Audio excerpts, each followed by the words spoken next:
ہمارے ہاں کے جو لیڈرز ہیں اس سے وہ ڈومیسٹک افیئرز جو ہے وہ ڈسکس کرتے ہیں، بجائے اس کے کہ جو فنڈامنٹل ملک کی بیسکس ہوتی ہیں اس کو ڈسکس کیا جائے. ان کو یہ فکر ہوتی ہے کہ ہم جس اقتدار کی کرسی پہ بیٹھے ہیں کل وہ ختم نہ ہو جائے. اس میں فارن آفس کے لیے یہ کہوں گا کہ جو فارن آفس کے آج کے لوگ ہیں میں ان کو تو بالکل ہی مطمئن نہیں ان کی کارکردگی سے. جو اس وقت ہلاری صاحب کا ایک بیچ تھا وہ اتنے میچور لوگ ہوتے تھے اور اتنے سیزنڈ ہوتے تھے کہ اگر وہ لوگ ان کو صحیح معنوں میں ایجوکیٹ کرتے اور بتاتے کہ کیا کیا جاتا ہے، کس طریقے سے ہمیں میٹنگ کرنی ہے، کس طریقے سے ہمیں اپنی بات کرنی ہے، تو میرا خیال یہ تمام چیزیں جو نہیں ہوتی ملک مضبوط ہوتا.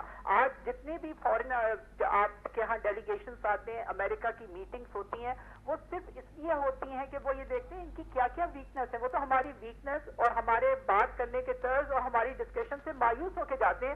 وہ یہ کہتے ہیں کہ پاکستان کے اندر نہ سنسیئرٹی نظر آ رہی ہے، نہ آنیسٹی، نہ ٹرانسپیرنسی، نہ ہیومینٹی، نہ پیٹریوٹزم.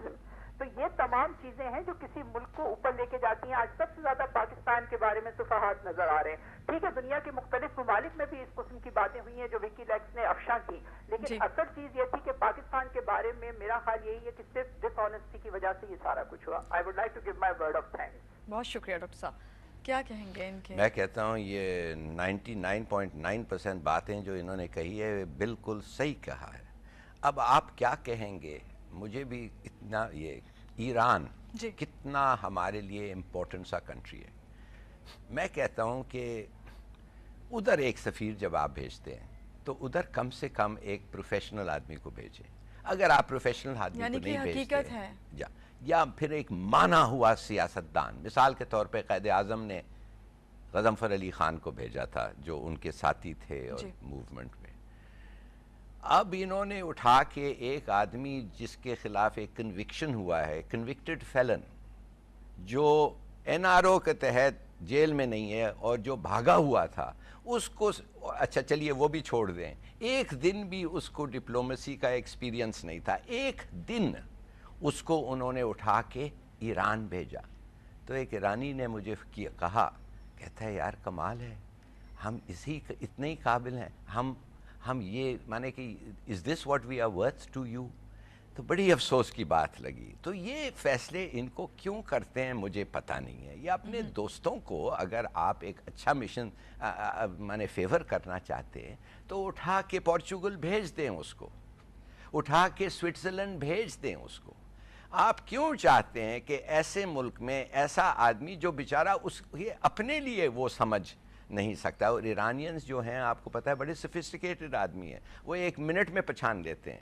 تو یہ جو غلطیاں بار بار بار بار ہوتی ہیں تو یہ شاید یہی وجہ جو نتائج ہمارے سامنے آتے ہیں اسی وجہ سے آتے ہیں جب ہم اس طرح کی رپورٹس دیکھتے ہیں. اس لیے کہ ایمبیسڈر ایک آپ کا شکل ہوتا ہے، جس طریقے سے وہ بیٹھتا ہے، بات کرتا ہے، کھاتا ہے، بولتا ہے، جس قسم کی اس کی اپروچ ہے، وہ تو پہلا فیس جو آپ دیکھتے ہیں ایک ملک کا، تو اگر وہ ایمبیسڈر ہوتا ہے تو کیوں آپ چاہتے ہیں؟ اتنے اچھے لوگ ہیں، میرے سے بہت بہتر لوگ ہیں پاکستان میں، اور فارن سروس میں بھی نہیں، دوسرے پروفیشنز میں، جنہوں نے دنیا دیکھا ہوا ہے، جنہوں نے دنیا کی نیگوسیشن، جو سمجھ سکتے ہیں کہ جا کے کس وقت کیا بات کرنی ہے. اپنی پیر پہ کلاڑی مارتے رہتے ہیں. بات کرتے ہیں یہاں پہ ہمارے ساتھ ایک کالر ہیں جمال ہیں لاہور سے. السلام علیکم. جی ہلالی صاحب بالکل صحیح فرما رہے ہیں. اگر ان میرٹڈ جو ہے وہ پوسٹنگز ہوں گی اتنی امپورٹنٹ پوزیشن پہ، یہ ایمبیسڈر صرف ایک پوزیشن، ایک جاب نہیں ہے، ایک ملک کو ریپرزینٹ کر رہا ہے، اس کا امیج ہے، تو پھر یہی کچھ ہوگا.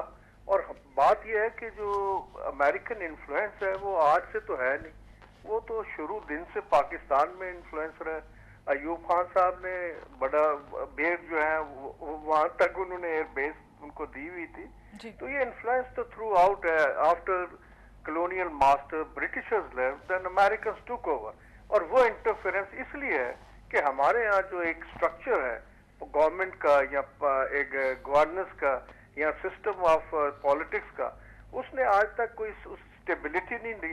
نہ جمہوریت صحیح معنی میں آئی، کرپٹ حکومتیں آئیں، کرپٹ لیڈر آئے.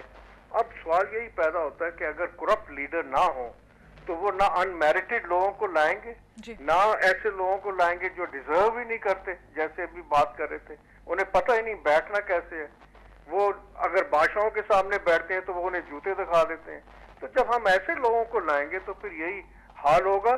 اور وہ پھر وہاں کا جو ایک میرے خیال میں ایک جو کلارک آتا ہے نا, جیسے باؤچر آیا تھا اور اس کی جو تصویریں چھپی تھی, جس طرح ہمارے لیڈروں نے ویلکم کیا تھا, اس کو ایمبریس کیا تھا, اس سے ظاہر ہو جاتا تھا. تو یہ کوئی نئی باتیں تو ہے نہیں, یہ انٹرفیرنس وغیرہ.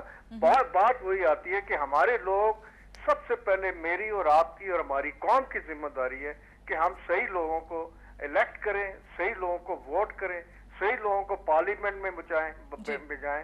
یہاں پر میں سمجھتا ہوں الیکشن کمیشن کا کام ہے, وہ آج سے ایک پولیٹیکل پارٹی سے ان کے تمام ایسے لوگوں کے ایک آپشنز لے کن کو وہ اگلی الیکشن میں وہ کھڑا کریں گے, پھر ان کو وہ سکروٹینائز کرے, انٹیلیجنس کرے, میڈیا انٹیلیجنس کرے.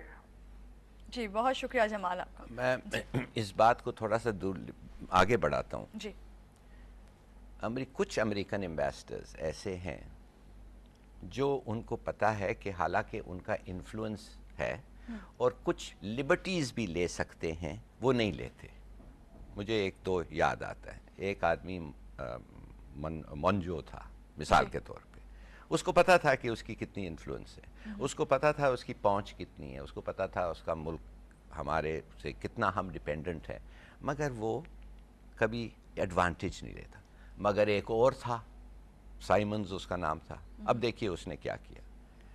وہ کہنے لگا کہ میں پرائم منسٹر کے ساتھ ملنا چاہتا ہوں. جی تو انہوں نے مجھے فون کیا, تو میں نے کہا پرائم منسٹر کیا پورا جو ایبسلوٹلی فل ہے, تو 2 دن کے بعد. اس نے کہا نہیں میں آج ملنا چاہتا ہوں. تو میں نے کہا ٹھیک ہے کہ بہت ضروری. کہتا ہاں جی بہت ضروری ہے. تو میں نے کہا کہ ٹھیک ہے, تو پھر میں ایسے کرتا ہوں کہ میں دیکھتا ہوں کچھ آپ کے لیے سلاٹ بن سکتا ہے کہ نہیں, اس لیے کہ مجھے پتا تھا امریکن ہے, بہت ضروری ہے, 2 دفعے ضروری کہا. تو میں نے اس کو 2 دن نہیں, میں 1 دن کے بعد اس کو اپوائنٹمنٹ بی بی سے پوچھ کے دیا.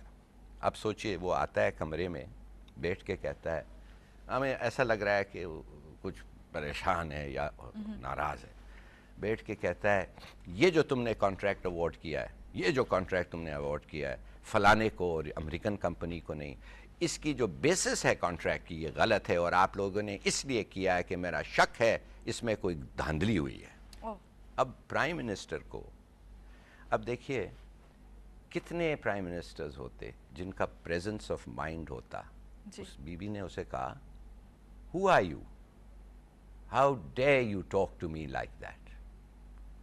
مجھے کہتی ہے write to Clinton and ask for his withdrawal. وہ کولیپس کر گیا وہ آدمی.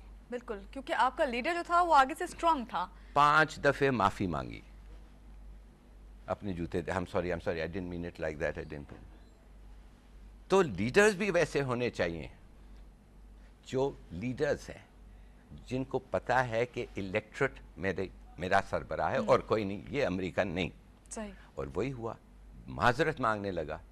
تو مجھے کہتی ہے کہ تم نے کبھی یہ سنا ہے ایسے بات اس کے سامنے, have you ever heard anybody talk to a prime minister like that?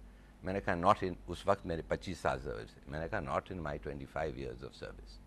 اس بیچارے کی بری حالت ہو گئی, اور آپ یقین کریں اس کو اتنی نفرت ہو گئی بی بی سے کہ یہ جو بعد میں 1966 میں یا 96 میں جو لغاری کے تھرو کافی لوگ کہتے ہیں اس کا ہاتھ تھا. مجھے یہ نہیں پتا, مگر یہ میں بتاؤں گا کہ اس طریقہ ریاکشن ہونا چاہیے. بالکل, آپ کو اگر آپ اسٹرانگ ہیں, آپ صحیح سیاستدان ہیں, آپ صحیح لیڈر ہیں, تو آپ یقیناً اس طرح کا آپ جواب دے سکتے ہیں. یہاں پہ میں آپ سے بات کروں گی کہ ابھی میں بریک لینے جا رہی ہوں, لیکن بریک کے بعد آ کے میں یہ جاننا چاہوں گی آپ سے کہ ایک سفارتکار کے لیے آخر ایسے کون سے اس کے اندر ہونی چاہیے خوبی کہ وہ سفارتکار بن سکتا ہے, کیا ضروری ہے کہ وہ سیاست میں ہو؟ یہ ہم آتے ہیں بریک کے بعد جانتے ہیں ظفر ہلالی صاحب سے.